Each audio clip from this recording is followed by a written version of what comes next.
पिछले ज़माने का जिक्र है। किसी गांव में एक लुहार और उसका बेटा रहते थे।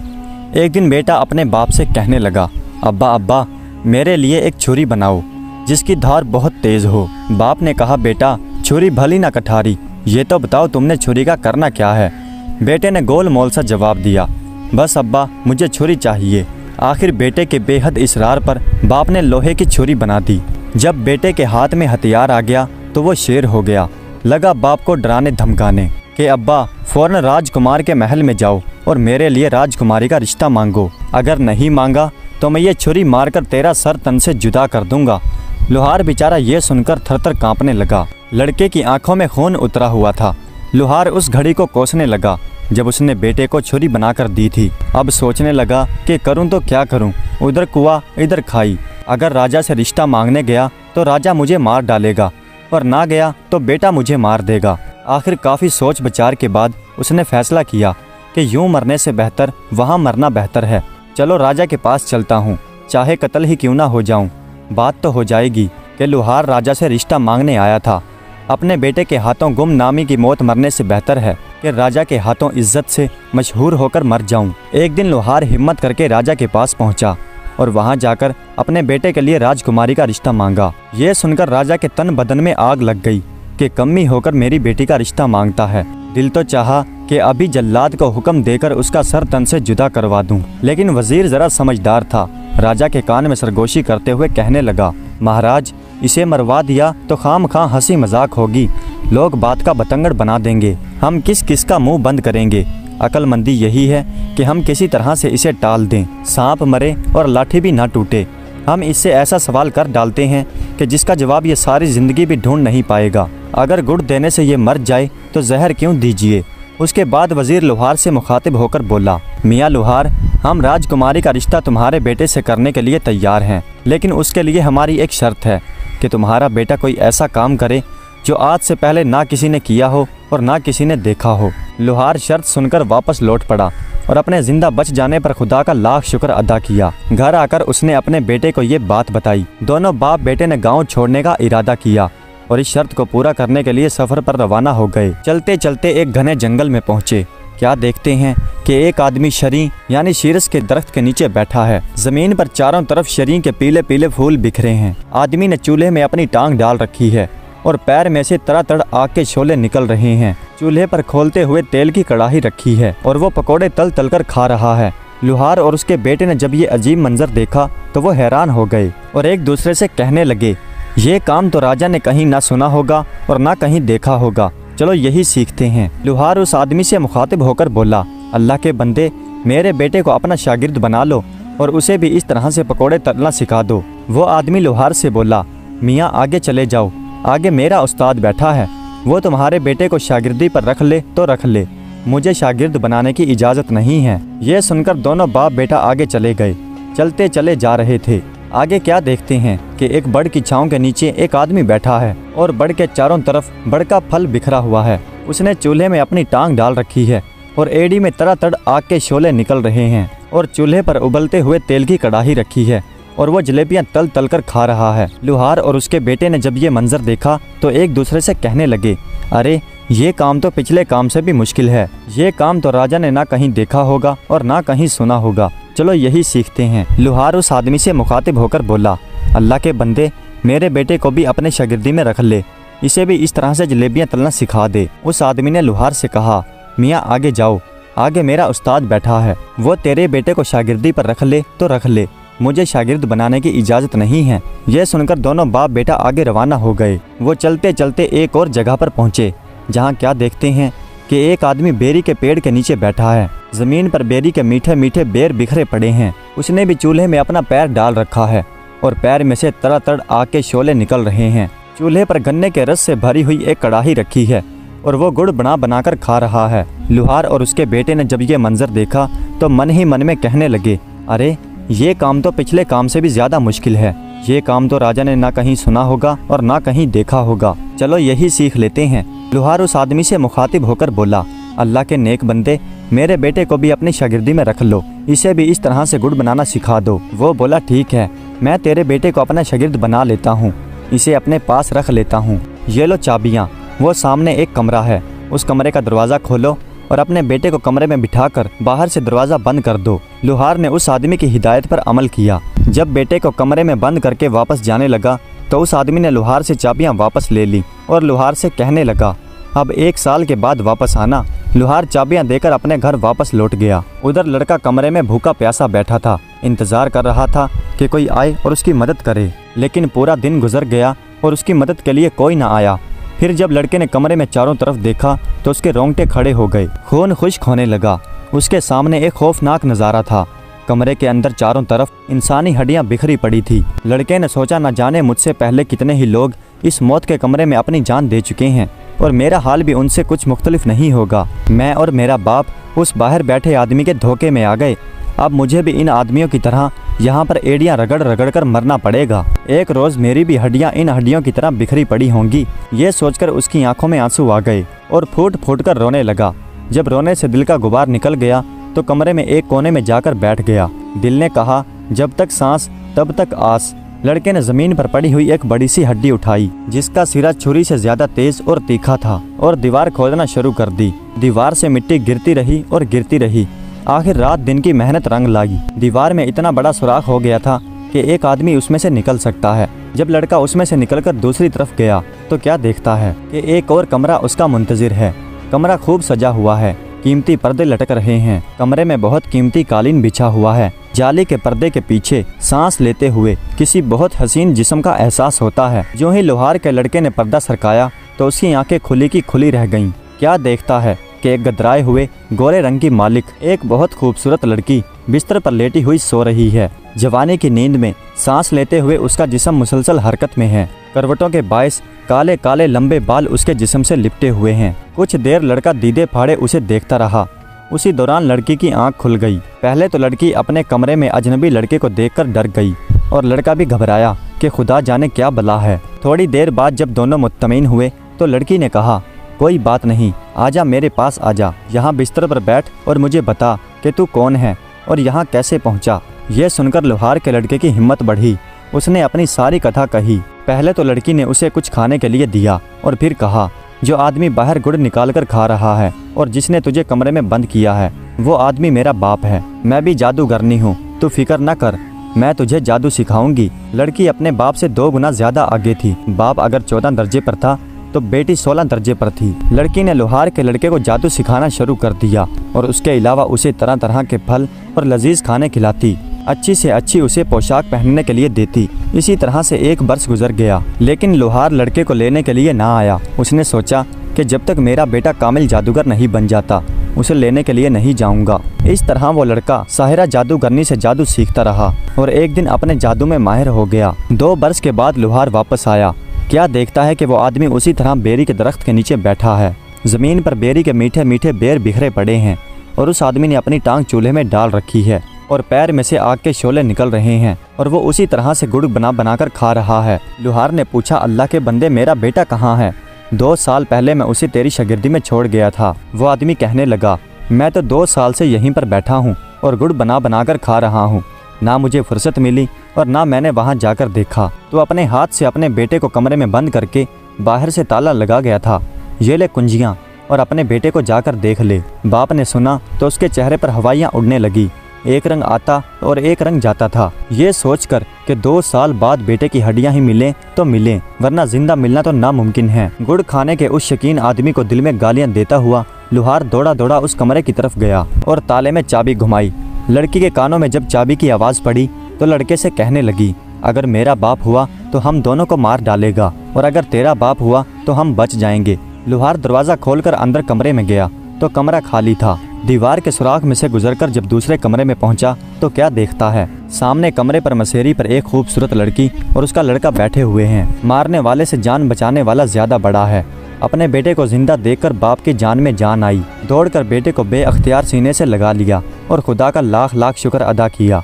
उसके बाद लड़के ने अपने बाप को लड़की का तारुफ करवाया। असल हकीकत से जब लोहार वाकिफ हुआ तो वो कांप कर रह गया। उसने उसके बेटे की जान बचाने पर लड़की का शुक्रिया अदा किया। वो खूबसूरत जादूगरनी साहिरा कहने लगी, अब तुम दोनों के बचने की फ़कत एक ही आस है और वो ये कि ए लोहार, तू रोता पीटता और सिसकता हुआ बाहर मेरे बाप के पास जा और उसे जाकर कह कि मेरा बेटा भूख प्यास से मर गया। तुमने उसे बाहर निकाला ही नहीं। अब मुझे इतनी इजाज़त तो दे कि उसकी हड्डियों को किसी कपड़े में बांध कर ले जाऊं, ताकि उसकी हड्डियों को दफन कर सकूं। लुहार रोता हुआ कमरे से बाहर निकला। जैसा लड़की ने समझाया था उसने वैसा ही किया। गुड़ बनाता और खाता हुआ वो आदमी बोला, हाँ हाँ हड्डियाँ ले जा, मैंने उनका क्या करना है। और उस बूढ़े जादूगर ने हड्डियाँ ले जाने के लिए एक बड़ी सी चादर भी फराहम कर दी। लुहार दोबारा कमरे में आया और लड़की की बताई गई हिदायत के मुताबिक अपने बेटे को चादर में छुपा लिया। जब बेटे को चादर में छुपाए कंधे पर उठाकर बाहर जाने लगा तो लड़की बोली, मेरी एक बात पल्ले से बांध लो, मैंने तुम्हारे लड़के को जो जादू सिखाया है उस जादू के जरिए रास्ते में ही कहीं कमाई करना शुरू न कर देना। अगर तुमने रास्ते में ही अमीर होना शुरू कर दिया तो मेरे बाप को पता चल जाएगा और फिर वो तुझे और तेरे बेटे को नहीं छोड़ेगा। खूबसूरत साहिरा कमरे में ही रही। लुहार ने उस लड़की से कहा कि बेटी तू भी हमारे साथ चल, अपने संगदिल और जालिम बाप से रिहाई हासिल कर। लेकिन लड़की ना मानी और कहने लगी कि इस तरह से हम तीनों ही पकड़े जाएंगे और वैसे भी अब मेरा जीना मरना यहीं पर है, यहाँ से भागकर मैं कहाँ जाऊंगी। लुहार अपने बेटे को कपड़े में लपेटे कंधे पर उठाए बाहर निकला। उसने चाबियों का गुच्छा दूर ही से जादूगर की तरफ फेंक दिया, जो अभी तक बैठा गुड़ बना रहा था और साथ ही साथ खा रहा था। जादूगर ने उसकी तरफ कुछ ज्यादा ध्यान नहीं दिया, चाबियां उठाई और फिर से अपने काम में मसरूफ हो गया। जब लुहार सफ़र किए उस आदमी से कहीं दूर निकल आया तो उसने अपने कंधे से नीचे उतारा, फिर अपने बेटे को चादर से बाहर निकाला और दोनों ने खुदा का शुक्र अदा किया कि उन दोनों की जान बच गई। और फिर से बाप बेटों ने सफ़र का आगाज शुरू किया। वो चले जा रहे हैं और चले जा रहे हैं और चलते चलते जंगल से बाहर निकल आए। अब वो हरे भरे खेतों में पहुंच गए। एक जगह क्या देखते हैं कि रहड़ चल रहा है, बैल घूम रहा है और कुएं से पानी निकल रहा है। पास ही एक जमींदार खड़ा है। लुहार का लड़का अपने बाप से कहने लगा, अब्बा मैं तुम्हें एक जादू दिखाता हूँ, मैं एक मंत्र पढ़ूंगा और बैल बन जाऊंगा, तुम मुझे जमींदार को बेच देना, लेकिन याद रखना मेरा रस्सा उतार लेना, उसे साथ मत देना। लड़के ने कुछ पढ़ा और फिर बैल बन गया और फिर दोनों चलते चलते जमींदार के पास पहुँचे। जमींदार ने इस कदर खूबसूरत और पला हुआ बैल देखा तो कहने लगा, बाबा जी क्या तुमने बैल को बेचना है? लुहार ने कहा, हाँ बेचना है। जमींदार ने पूछा, क्या लोगे? लुहार ने कहा, 5.25 रुपये। जमींदार को सोच में डूबे हुए देखकर लुहार बोला, मेरा बैल बहुत अच्छा है, अगर तुझे यकीन न आए तो इसे हल में जोड़कर देख ले। जमींदार ने बैल को रहट में जोड़ा। बैल खूब पानी निकालने लगा, उसके पहले वाले बैल से भी कहीं ज्यादा। जमींदार बैल को देखकर राजी हो गया और उसे खरीदने के लिए भी मान गया। लुहार कहने लगा, लेकिन मैंने अपना रस्सा नहीं देना। जमींदार बोला, कोई बात नहीं, तुम अपना रस्सा उतार लो, मैं खुद ही अपना नया रस्सा डाल लूँगा। जमींदार ने 5.25 रुपये दिए और वो बैल खरीद लिया। जब लुहार चलते चलते काफ़ी दूर निकल गया तो बैल ने अपना रुख मोड़ा और भाग खड़ा हुआ, सीधा लुहार के पास पहुंचा और वहां जाकर फिर लड़का बन गया। जमींदार बेचारा हाथ में डंडा पकड़े भागा भागा दौड़ा दौड़ा और हाँफता हुआ लुहार के पास आया और कहने लगा, बाबा तुमने मेरा बैल तो नहीं देखा? लुहार बोला, बैल तो मैं अभी अभी तुम्हारे हवाले करके आया हूँ, बैल कहाँ है? बेचारे जमींदार के वहमो ख्याल में भी नहीं आ सकता था कि उस बूढ़े लुहार के साथ जो लड़का जा रहा है वही उसका भागा हुआ बैल है। जमींदार वापस लौट गया। लुहार और उसके लड़के ने लड़की की दी गई हिदायत पर अमल नहीं किया और रास्ते ही में कमाई करना शुरू कर दी।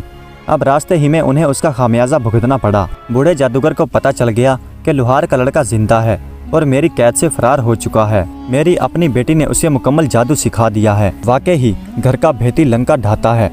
जादूगर ने एक बूढ़े आदमी का भेष धारा और उनसे पहले ही आगे रास्ते में आकर बैठ गया।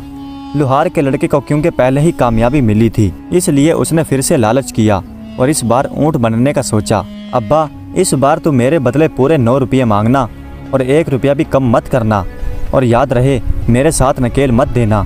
इतना कहकर लड़के ने मंत्र पढ़ा और ऊँट बन गया। लुहार उस ऊँट का रस्सा पकड़े पकड़े चलता चलता उस जादूगर के पास पहुंच गया, जो फकीर का भेष बदले उनका इंतजार कर रहा था। फकीर ने लुहार से पूछा, बाबा जी क्या ऊँट बेचना है? फकीर ने लुहार के दिल की कही थी। उसने खुश होकर कहा, हाँ बेचना है। फकीर ने कहा, क्या लोगे? लुहार ने कहा, 9 रुपये। फकीर ने फ़ौरन 9 रुपये निकाले और लुहार की हथेली पर रख दिए। अब लुहार को याद आया और बोला, मैंने ऊँट के साथ नकेल नहीं देनी।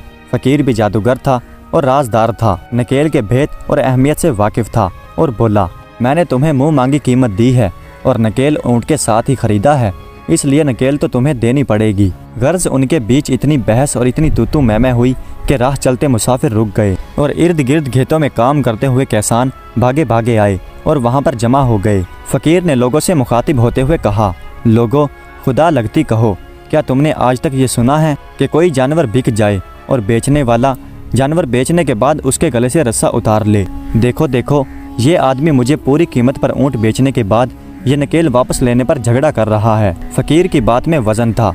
जब लोगों ने देखा कि ये तू मैं नकेल के लिए हो रही है तो सबने लुहार को झूठा किया। इतने लोगों के आगे लुहार की पेश न गई। उसे ना चाहते हुए भी ऊँट के साथ फकीर के हवाले वो नकेल करनी पड़ी। फकीर जो जादूगर था और नकेल की हकीकत से वाकिफ था, खुशी के मारे उछलने लगा। लड़का अब जादूगर के कब्जे में था, क्योंकि अब नकेल जादूगर के हाथ में थी और इसलिए उसके लिए अब ये मुमकिन ना था कि वो पहले की तरह आज़ाद होकर वहाँ से भाग जाए। लेकिन लड़का भी अब आम लड़का नहीं था। 2 साल जादूगरने की लड़की की शागिर्दी में रहने के बाद एक कामिल जादूगर बन चुका था। उसने मंत्र पढ़ा और कबूतर बनकर उड़ गया। जादूगर के हाथ में नकेल का दूसरा सिरा फट से नीचे गिर गया। उसने पीछे मुड़कर देखा तो ऊँट का कहीं नामो निशान भी नहीं था और नकेल नीचे जमीन पर घिसट रही थी। अब जादूगर ने भी मंत्र पढ़ा और बाज बनकर कबूतर के पीछे लग गया। लेकिन लड़का भी कुछ कम नहीं था। शेर को सवा शेर। कबूतर ने जब नीचे झुककर देखा, गांव की कुछ औरतें झुकी हुई छप्पड़ में से हाथ भर भरकर काली स्याह चिकनी मिट्टी निकाल रही हैं ताकि अपने कच्चे घरों और फर्शों पर पोछा लगा सकें। इससे पहले कि बाज कबूतर को पकड़ता, लड़का मंत्र पढ़कर मेंढक बनकर छप्पड़ में जा गिरा। ये देखकर बूढ़ा जादूगर बगला बन गया, छप्पड़ में उतरा और चूंचे मार मार कर मेंढक को तलाश करने लगा। एक गांव की खूबसूरत गोरी लड़की भी अपने लंबे लंबे हाथों से मिट्टी निकाल रही थी। लड़के ने फिर से मंत्र पढ़ा और मेंढक से छल्ला बनकर लड़की की उंगली में चला गया। बगला भगत यानी जादूगर अब उसकी छोटी उंगली से छल्ला निकालने से तो रहा।